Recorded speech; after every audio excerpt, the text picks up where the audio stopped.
আসসালামু আলাইকুম ওয়া রাহমাতুল্লাহি ওয়া বারাকাতুহু। আলহামদুলিল্লাহি রাব্বিল আলামিন ওয়া সলাতু ওয়াসসালামু আলা নবিয়িনা মুহাম্মদ ওয়া আলা আলিহি ওয়া সাহবিহি ওয়া বা'দ। সম্মানিত দিনী ভাই ও বোনেরা, আমরা একটি জটিল মাসালা নিয়ে আপনাদের সম্মুখে এসেছি। আমাদের দিনী ভাই প্রশ্ন করেছেন যে জুমার দিন জুমার সালাতের সাথে আসরের সালাত জমা করা যাবে কিনা। অত্যন্ত ইম্পর্টেন্ট এবং একটি নতুন মাসালা, যদিও আমি কয়েকটা মাহফিলে বলেছিলাম কিন্তু স্পেশালভাবে ছাড়া হয়নি। মাসালাটি বোঝার জন্য একটু ভূমিকাও শুনতে হবে। সেটি হচ্ছে জমা এবং কসর কারা করে, এর বিধান কি। জমা এবং কসর করার বিধান হচ্ছে অজুর যদি হয় তাহলে জমা এবং কসর করতে পারে। অজুর যদি থাকে শুধু জমা করতে পারবে কসর ছাড়া, যদি মুকিম হয়। মুকিম যদি নিজের বাসভবনে আছে অর্থাৎ গ্রামে আছে, নিজের শহরে আছে, এদেরকে মুকিম বলা হয়। শহর ছেড়ে যদি তারা 80 বা 85 কিলোমিটারের নিয়াতে কোথাও বের হয়ে যায়, যখনই নিজ গ্রাম নিজ শহর ছেড়ে দিবে তখন থেকে সে মুসাফির, এবং সেখানে আপনার হাফ সালাত পড়তে হবে, কসর করতে হবে, মানে হাফ পড়তে হবে, অর্থাৎ 4 জায়গা 2 এবং 3 মাগরিব যেমন 3ই পড়তে হবে, এখানে কম করা যাবে না। যদি মুকিম হওয়া অবস্থায় থাকেন, নিজ গৃহে থাকেন, নিজ গ্রামে শহরে থাকেন, তাহলে মুকিম জমা করতে পারবেন যদি অজুর থাকে। কেমন অজুর? বৃষ্টি, প্রচণ্ড বৃষ্টি হচ্ছে, তাহলে মাগরিব এসে একসাথে, অথবা জোহর আসর একসাথে, ফজরকে ফজরের টাইমে পড়তে হবে। এই হলো জমার নিয়ম, অর্থাৎ ফুল সালাত 4 রাকাতই পড়বে, জোহরে 4, আসরে 4, পাশে জোহর পড়বে, তারপর আসর পড়ে নেবে। এভাবে মাগরিবের 3, এশার 4, মাগরিব পড়া পরে এশা পড়ে নেবে। তো এইভাবে আপনার জমা করা জায়েজ আছে যদি অজুর হয়। অজুর হচ্ছে বৃষ্টি, অথবা অসুস্থ, বারবার সালাত পড়তে পারবে না, তাহলে সে জমা করতে পারবে। অথবা দুশ্মনের ভয় আছে, এখানে জামাতে যাওয়া বা 5 টাইম সালাত পড়া সমস্যা আছে, তখন এটা জমা করতে পারবে। কিন্তু কসর প্লাস জমা এরা কারা করতে পারবে? মুসাফির যারা। এখন যেটা প্রশ্ন হচ্ছে, জুমার সালাতের সাথে আসরের সালাত জমা করা যাবে কিনা। বিভিন্ন সময় আপনার এটা দেখা যায় যে মুসাফির যারা জুমার পরে আবার জামাত শুরু করে, খাস করে ইমাম সাহেব যারা রয়েছেন, বিভিন্ন জায়গা থেকে খুতবা দিতে যাই আমরা, সেখানেও এমনটি পাওয়া গেছে। ইমাম সাহেব জুমার খুতবা দিচ্ছেন, উনি মুসাফির, জুমা পড়ছেন, পড়াচ্ছেন, পড়ানোর পরে আবার আসর পড়ে নেন, জমা করেন।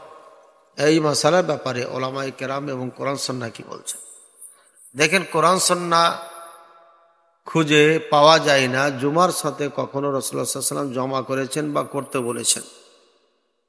তাহলে পারে কি করতে হবে? ওলামায়ে কেরামের দিকে আমাদেরকে রুজু হতে হবে। সালফে সালেহিনদের মধ্যে, সাহাবায়ে কেরামদের মধ্যে এমন ফয়সালা পাওয়া যাচ্ছে না।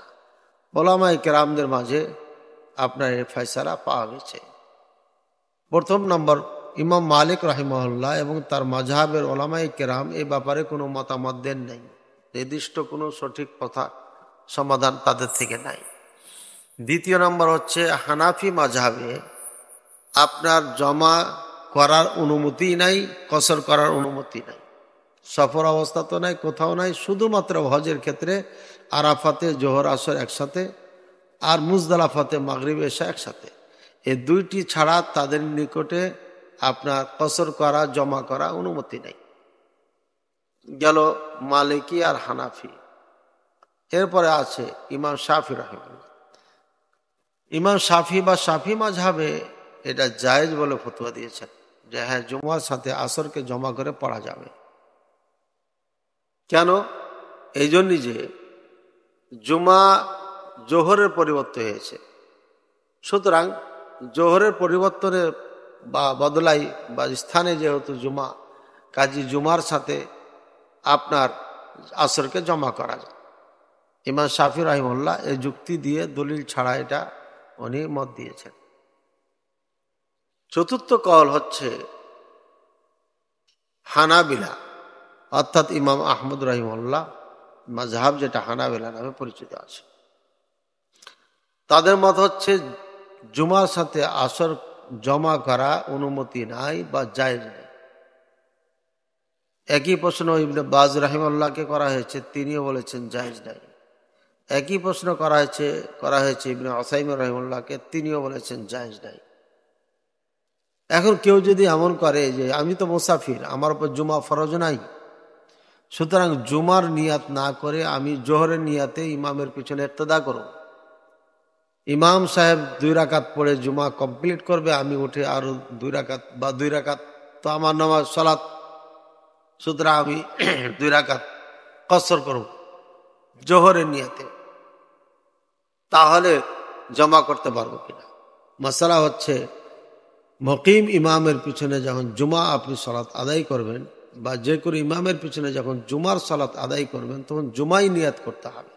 এখানে ইমামের বিপক্ষে অন্য নিয়াতে আপনি দাঁড়াতে পারবেন না, এমন মাসালা নেই। সুতরাং জুমায় পড়তে হবে যেহেতু, তাই জুমার সাথে আসরকে জমা করা যাবে না। এটা হাম্বলি মাযহাবের মতামত বা হানাবিলা মাযহাবের মতামত।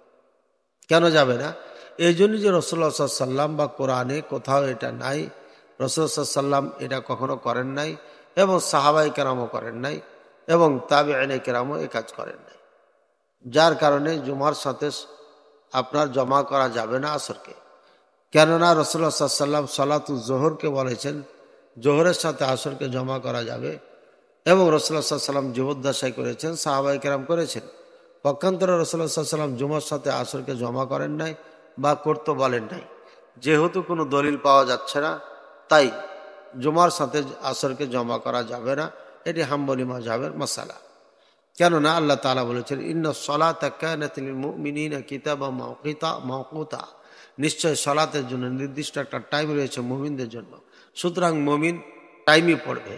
যেহেতু আসরের সালাতের টাইম হয় নাই, তাই আসর সালাত জুমার সাথে জমা করলে পারে এই সালাত বলে গণ্য হবে না, সালাত বাতিল।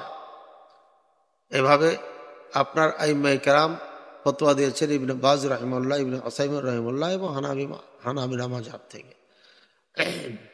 এরপরে রাসূলুল্লাহ সাল্লাল্লাহু আলাইহি ওয়াসাল্লাম আরো বলেছেন যে ইন্না আহাব্বাস সালাহ ইনদাল্লাহি আল জুমআহ, এক বর্ণনায় আছে জুমার সালাত হতো উত্তম সালাত। অন্য বর্ণনায় আছে, বুখারীতে হাদিস আছে আহাব্বুস সালাহ আইয়ু সালাতিন আহাব ইলাল্লাহ সালাতু আলা ওয়াক্তিহা, বুখারী হাদিস। সালাত টাইমে পড়া এটি হচ্ছে আল্লাহর নিকটে সবথেকে প্রিয় সালাত, উত্তম সালাত। সুতরাং আসরের যেহেতু টাইম হয় নাই এবং জুমার সাথে জমা করা যাবে না, তাই আসরের টাইমে পড়তে হবে। আশা করি আমরা মাসালাটি বুঝতে পেরেছি।